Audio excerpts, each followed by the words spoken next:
Hi everyone, welcome back. So, we're ready now to jump into the more meaty parts of problem solving. And the meatiest of them all is structuring. This is where we really do something like 50% of the work is done in structuring, and 50% of the thinking particularly. Maybe even more than that. A lot of the time and effort is of course spent on analyses and crunching data and all these things and doing math, but I would say the vast majority of the heavy lifting happens in the structuring phase. So let's dive right in.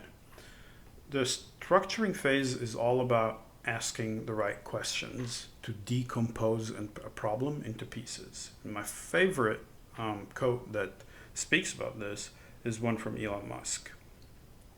He says that a lot of times the question is harder than the answer. If you can properly phrase the question, then the answer is the easy part. And this could not be more true, particularly when it comes to deconstructing problems into pieces that you can manage each on its own. Because if you try to tackle the whole problem at once, you will fail. Just a quote that I really like from Elon Musk that illustrates this point very well. So, problem solving process, we've seen it before, 6 steps, and communication at the heart of all of it. We're in step 2, which we will disaggregate problems in and generate hypotheses. Super important to generate hypotheses and to break down problems. You'll see why in a second, but the gist is most of the time we do not know what the makeup pieces of the problem are, so we'll have to be hypothesis driven, and we talked about that in previous videos about being hypothesis driven. Why do we do it? 1, solvable pieces. When you break a very complex problem into smaller pieces, you can tackle each piece on its own, and when you add all those up, you've solved the general problem. 2, we can't boil the ocean. We can't just crunch all the numbers and do all the analyses, everything at once. We'd be trying to boil the ocean if we do that. So that's why we break things down into pieces. And then 3, to identify what analyses and also what actions we want to take along each of those pieces of a problem. So between these 3 reasons, deconstructing problems and generating hypotheses is the way to go into problem solving. It is really the heart of it, the core of it, and the legs of it as well. Now, we use a very simple yet very powerful tool to destructure problems or structure problems, and that is logic trees. And I'm sure a lot of you are familiar with it. Sometimes I hear people say, well, it's unnecessary work to do a logic tree. Well, here's a quote from a COO of a Fortune 500 mining company that was my client in the past. And he literally says this about logic trees.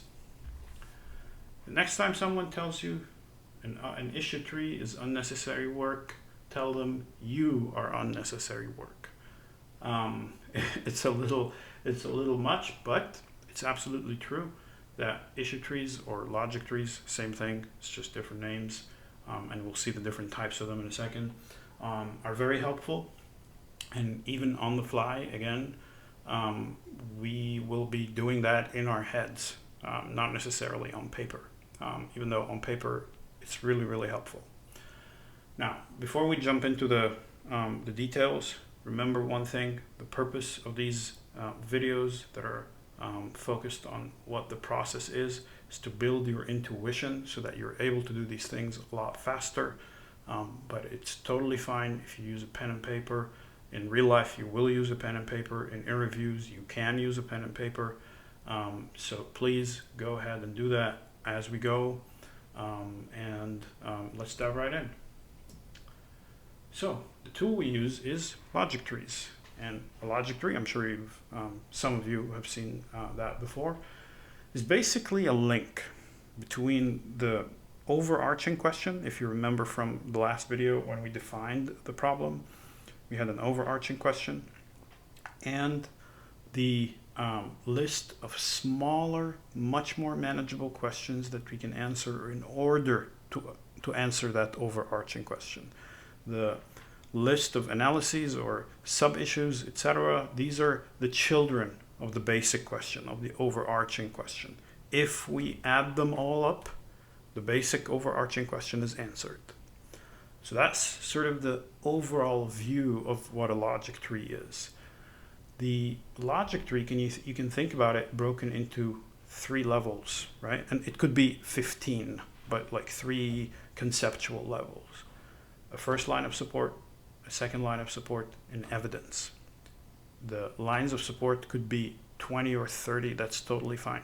But still, it's going to be a basic question, lines of support, and evidence. Evidence is the actual analyses we do, right? Well, the revenue has been growing at 13%. That is evidence for a line of support of this is fast-growing company, for example, right? But it is not the issue in itself. It's just the evidence. So the data that we crunched to prove that particular point that was a sub-issue in our logic tree. Now, there are certain characteristics you want to keep in mind when you're building logic trees. One is consistency. So on a particular level of the tree, all the issues or the hypotheses you identify are consistent, as in they're at the same level of abstraction. So don't have in the very first level, for example, revenue, cost, and travel expenses, right? Travel expenses don't belong there. They're just actually a sub-bucket of the cost bucket. So you want to be consistent in the level of the buckets that you put in any level of the tree. And second, they should be relevant to each other, right? So each sub-issue should actually be a direct contributor to the issue that is on the level before it. So issue hypothesis 3 in this example is directly impacted and thus relevant to sub-issue 1 and 2 that are branching out of it. That's how you should think about it. And then finally, the one thing that everybody's scared of, be MECE. I get that question a lot as well. So we'll discuss MECE. What MECE means is mutually exclusive, collectively exhaustive. Sounds scary, it isn't. It just means that this list of things at the end of the tree, or at the beginning of the tree, anywhere in the tree, are not overlapping, and they cover every issue that belongs to the problem that we're trying to solve. So MECE is not scary. It's very, very simply, think about it this way. No gaps and no overlaps, right? So the boxes should be not overlapping, so we should not have one branch of the tree that is talking about cost and another one that is talking about variable cost. Well, no, because if these are parallel, then they're overlapping. Variable cost should just be a sub-branch of cost. And no gaps, as in, if we're discussing profitability, don't forget cost and don't only talk about revenue. So that's literally what MECE is, just no gaps, no overlaps. It's rarely going to be perfect. Problems are often not MECE by nature, so it's never going to be perfectly 110% MECE. And the rule of thumb is strive for MECE, push for MECE very hard, right? But don't stop for it. Like, don't stop the problem solving if you think you're 90% of the way there, but you're not yet at the perfect level, right? So I hope that explains what MECE is and what these logic trees are at a conceptual level, and we'll see more examples in a second. So if you're not getting all of this, don't worry. We're gonna see more examples in a second. But before we do that, one last thing about what logic trees can and cannot do. They can facilitate structuring a problem. They help you focus on what the different variables are. They ensure alignment between you and your team or your interviewer around what you're going to tackle. but they cannot replace thinking in itself, right? Like they cannot replace coming up with creative ideas to solve the problem, or you cannot just run a tree and then say, oh, okay, now we've arrived at all these different buckets of potential, again, say cost elements that our client has, and thus we're going to tackle all of them. No, you have to do an analysis first to see which one is more important than the other, or where the problem really lies. Okay. Now, let's talk a little bit about the types of logic trees. There are three main types. There's an issue tree, a hypothesis tree, and an issue map. And don't get scared. You don't need to memorize all this stuff. This is just to build your intuition, okay? Like, you're not supposed to know these things. Nobody's going to ask you about these things. They're just to train your mind about how to think about problems intuitively. Generally speaking, which one we use depends on how familiar we are with the situation, from low to high, between issue trees, hypotheses, and issue maps. But that's just a general rule of thumb. It doesn't apply all the time. Now, let's talk about issue trees for a second. They're the most common type of logic trees. They're the ones we usually use, especially when we don't know problems very well. So let's do a quick example, right? You don't need to do this on your own. I'll show it because it's a really simple one. And we're going to do another one that is more complex in a second. So if I want to have more money in my bank account at the end of the month, more cash, without incurring any debt, without taking any of that cash from a bank or a friend or something, what can I do, right? Think about it for a second. There are two first level elements of the tree. I can increase my income, I can reduce my expenses, right? Now, receive a windfall, receive passive income, receive more income from work, and then I can branch out of there. I can work more hours or make more per hour. If I want to work more hours, should I work overtime in the current job, or should I get an additional job? And so on and so forth, right? You're just pulling the thread of each of those separately. Now, notice two very important things. At the very end, the very right-hand side of the tree, you've got very specific things to do, right?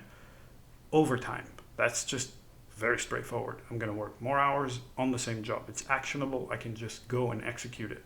But if we say in the same branch of the tree, receive more income from work, that is not something that is actionable.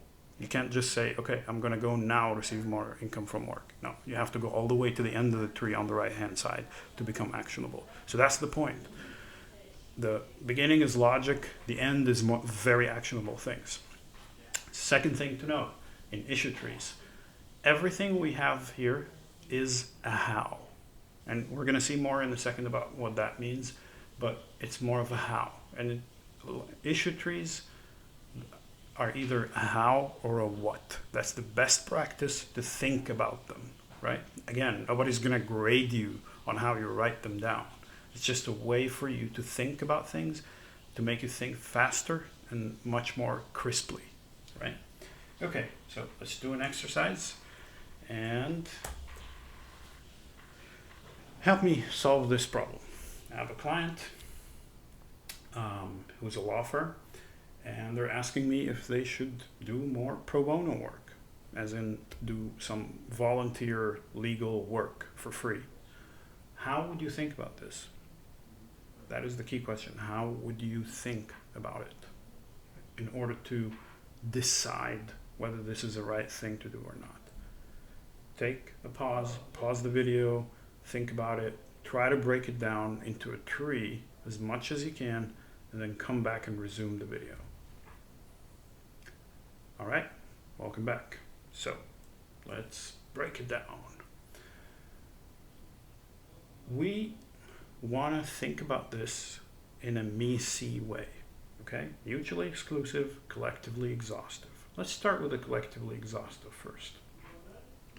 What are all the things that matter to a decision like this one? Should I do free work or not as a firm?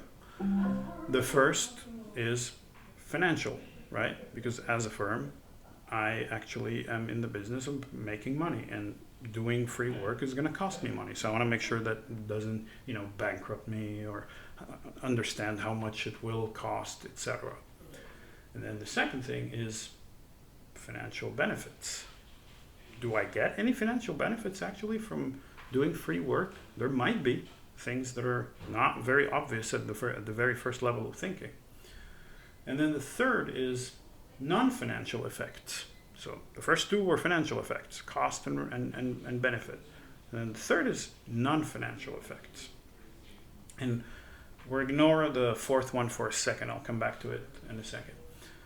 And then from there, you think about it. Collectively exhaustive. That's pretty much everything, don't you think? Financial benefits, financial costs, and non-financial effects. There's nothing else, logically speaking. Now, are these mutually exclusive, or do they overlap? They don't, because financial costs are different from financial benefits, completely different, and they're both completely different from non-financial effects. And then you break it out further. Okay, net cash expenses. How much does this law firm, give up in lost lawyer billable hours, which is an opportunity cost, a concept we will talk about later, and that I think is very important to understand. And so on and so forth. So I'll let you walk through the actual tree, and you can always send me any questions. But that's the gist of it, right? And how you can be MECE.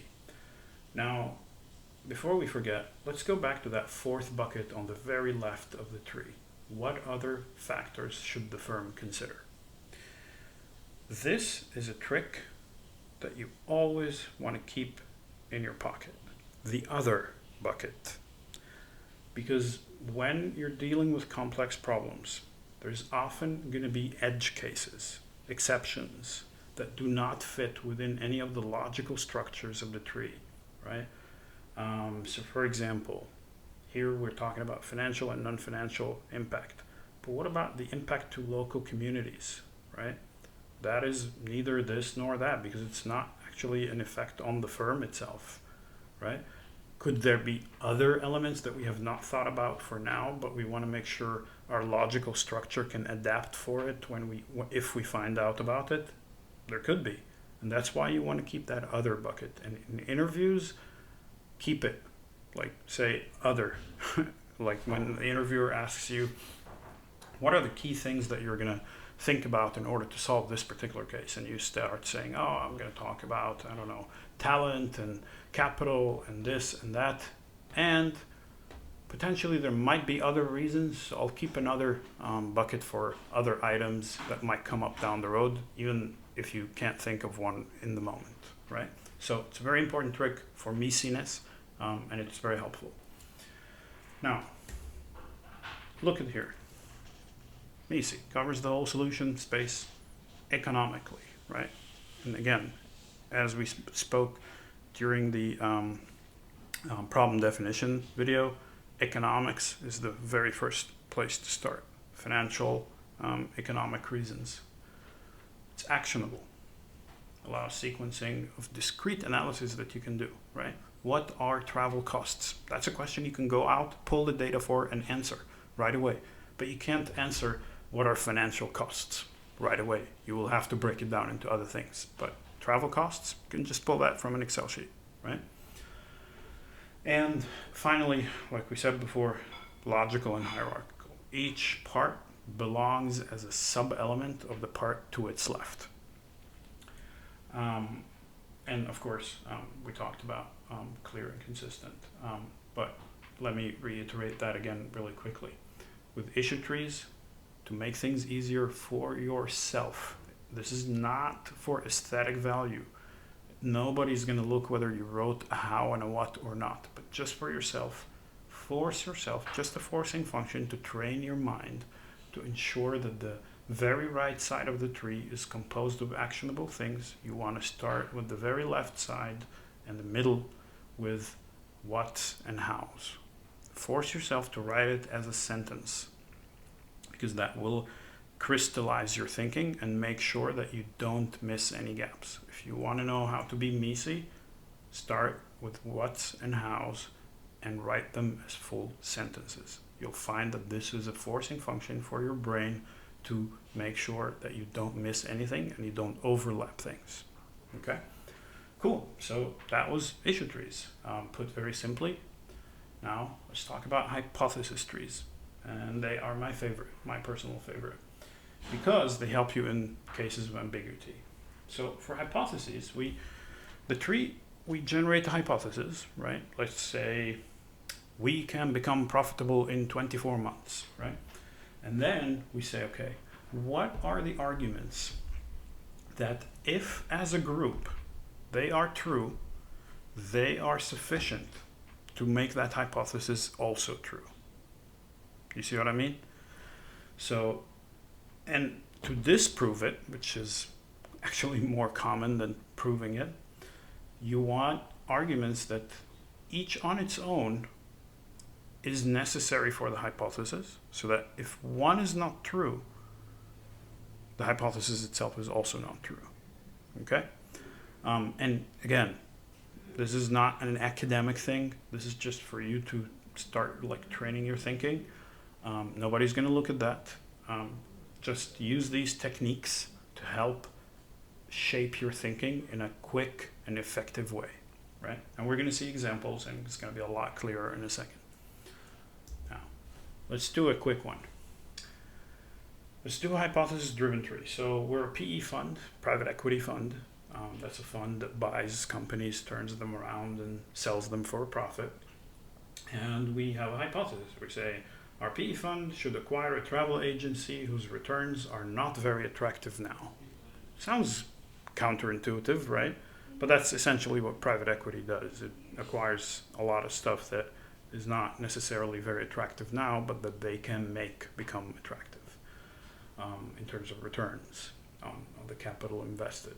So think about this tree in the fashion that we just talked about. Go back to the previous slides if you need to. Pause the video, think about it, and come back and resume the video, and we're going to look at one potential solution. All right, let's take a look. For that hypothesis to be true, before we look into the branches, here is a really simple trick, extremely powerful. Ask yourself this question. What do I need to believe in order for this hypothesis to be true? In order for our private equity fund should buy a travel agency whose returns are not attractive now, for that to be true, what do I need to believe? Right? PE fund is in it for the profit, right? So you'll need to believe that they can make it attractive, right? In terms of returns, in terms of profits. So that's first thing. Okay, so well, that means they can make it attractive, which means that they can improve the return on capital through maybe operational improvements like marketing and operations and all these things, or that they own other companies that by acquiring the travel agency, they can generate synergies in their overall portfolio that helps these companies, right? Like, for example, giving other companies travel services at a really cheap price, right? Now, if you haven't thought about the synergies part, don't freak out. That's totally fine. Again, nobody expects you to be perfect in the interview process. And even in real life, you're going to build this intuition over years. That's totally fine. We're talking like structural textbook ways here. Or the other branch of the tree, at the very beginning, would be like, I also need to believe that not only can they make it attractive, but also that other investment alternatives are less attractive. Don't you think? You need to believe these two things, actually, at the very beginning of the tree, right here. Right here. Okay? You need to believe these two things simultaneously for the hypothesis to be true. You can't believe that they can make it more attractive, but there are other alternatives that are even more attractive. In that case, this hypothesis is false. They shouldn't buy it, right? They should put it in the other alternatives that give you much higher return or slightly higher return, and so on and so forth. And to each level, all conditions have to be true. And that's how you quickly build a hypothesis tree. The simple question of, what do I need to believe? Okay? So that's a quick example of hypothesis trees. Let's look at the final one. Issue maps, they're extremely powerful. Oops, sorry. The slides went back and forth. They're extremely powerful issue maps, especially when you're dealing with a problem you're familiar with, but that has like some new nuance or some new data or some of that. And the most powerful thing about them is they're good for very quick decision making, and especially in cases in interviews when you're thinking in an issue map. You're not expected to draw an issue map or any of that. If you're thinking in your head in a quick issue map, quick and dirty, that will get you answers really quickly. So an issue map, just as you can see here, breaks down a problem into yes and no branches, right? Just yes and no, yes and no, yes and no, and so on and so forth. Let's take a quick example. And before I dive into it, I want you to give it a try. Just give it a try, logically speaking. Use your common sense. You're not going to get it right. That's totally fine. 99.99% of us won't. But just give it a try. You're in the company, and you're the board, and you're asking yourself, can we turn the company around to profitability? It's not profitable now. With the current structure. Structure here means relatively hard things to change, like the talent in the company, manufacturing infrastructure, that kind of like slightly fixed things that take time to change. Can we turn the company around to profitability with the current structure? The board came to you with that question. How would you think about it? Pause the video, take as much time as you need, and then come back. Okay, let's take a look. So, can we turn the company around? The board asked you that. We say, okay, let's go to the whiteboard and map this out, guys. If yes, are our products competitive in the market? Right? Company sells products. All companies do. No exceptions. Yes or no? If yes, then we're going to have to run an efficiency program. And don't worry, I'll explain in a second how the logic is working. If no, then the question becomes, can competitive product lines be developed in an economic way? What are we doing here, really? All we're solving for is trying to reduce complexity through yes and no branches to arrive at these options for action, right? And even in an interview, usually the rest of the case is going to be around one of those, right? So if you can turn around the company with the current structure and your products are competitive, but like we said, it's not a profitable company, but our products are competitive. And what is the problem? Well, that means we need an efficiency improvement program, which means like efficiency improvement is like improvement of how much you produce for the same inputs. Basically cost cutting, that kind of stuff, right? Think about it. This is the only option available. If you're both competitive and you can turn around the company, the only thing you can do is improve cost. Done. You know where to focus really quickly. Took 30 seconds, right? But if your products are not competitive, can we improve them in an economic way? Well, that's an analysis we can do quickly, right?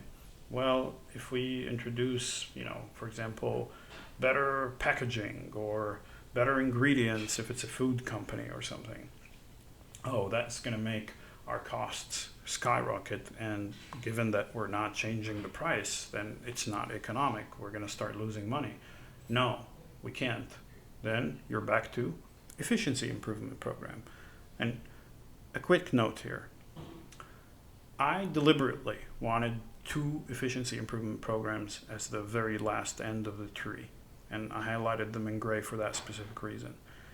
Because they're, overlapping, which is not MECE, right? They're not mutually exclusive. But it's important to show that you're not always going to be perfectly MECE, yet you've done the job.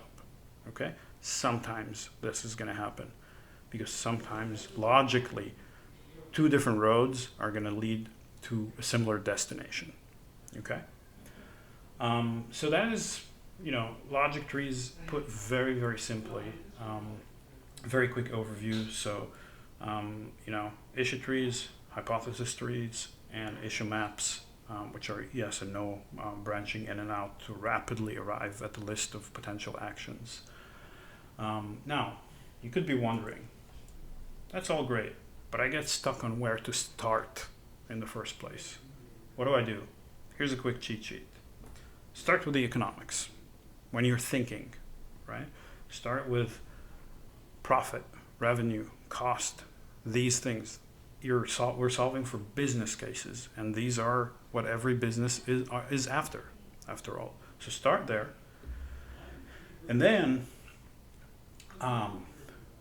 move to actions. What could be done for this particular branch of the economics, right? So this is all in your mind. This is all happening in your mind. You're given a case and you're stuck with it and you're thinking, I don't know where to start. Okay, so they told me that the case is about a company that is trying to enter a new market, right? They want to profit from that market.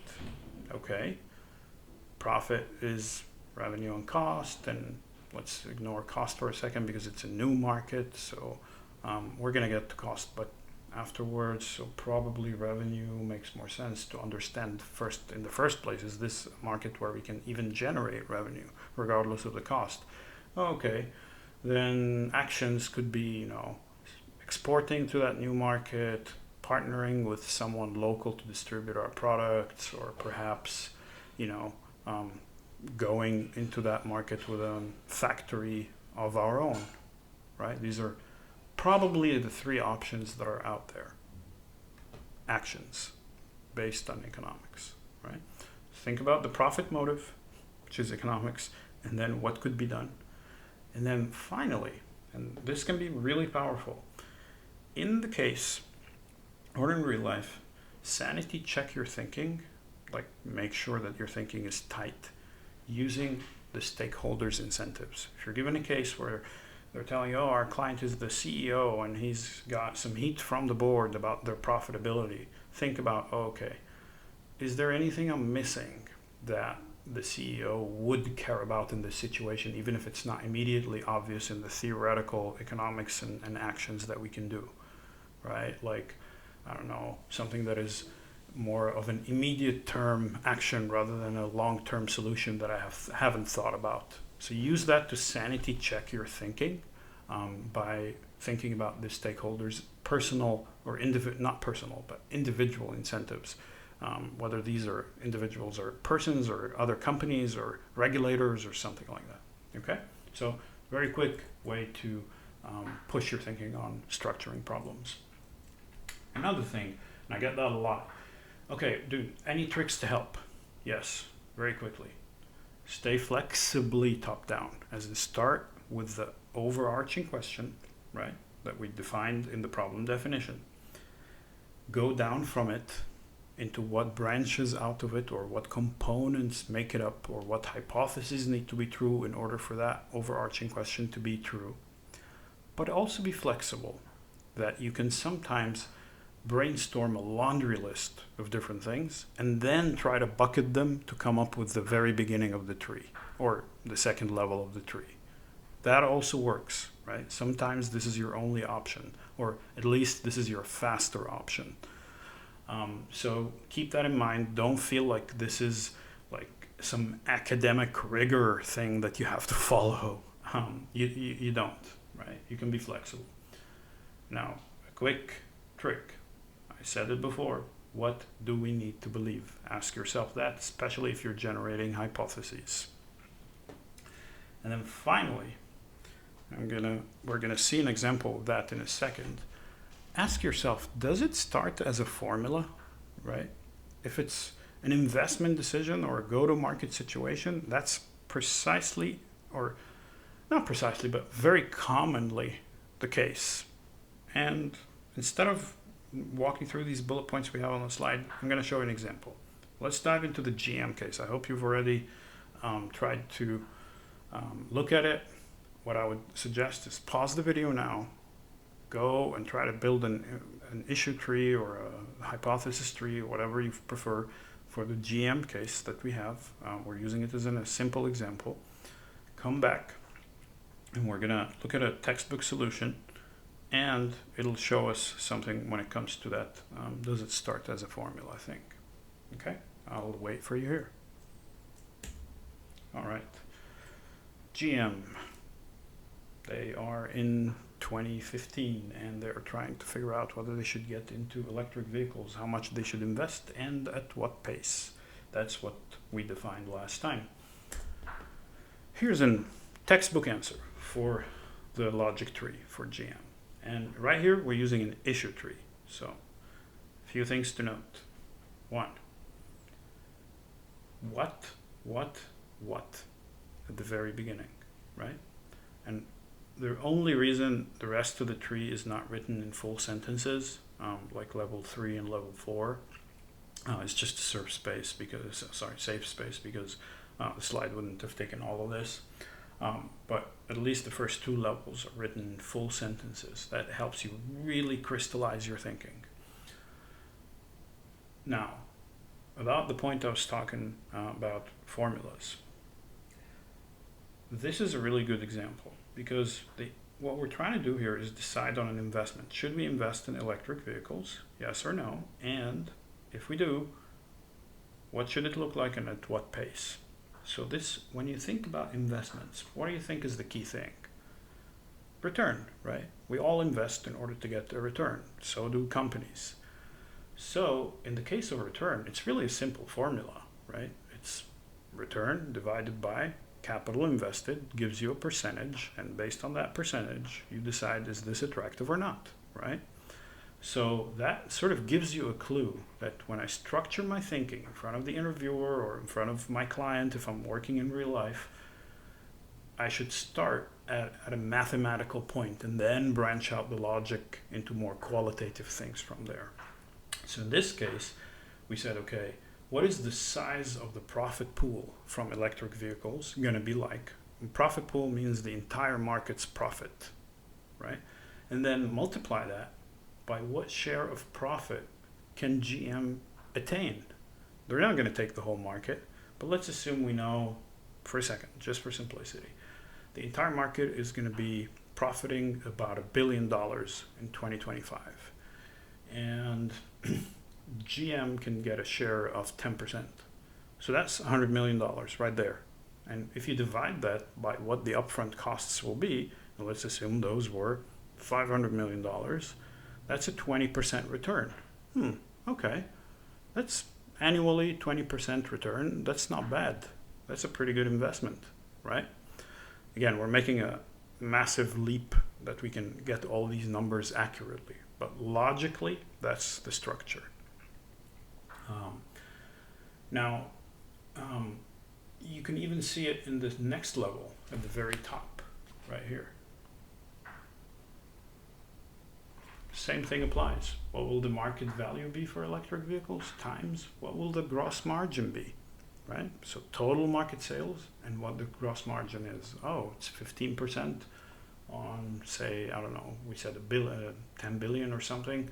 Oh, okay, so it's $1.5 billion a year of profitability, which gives you the answer to this.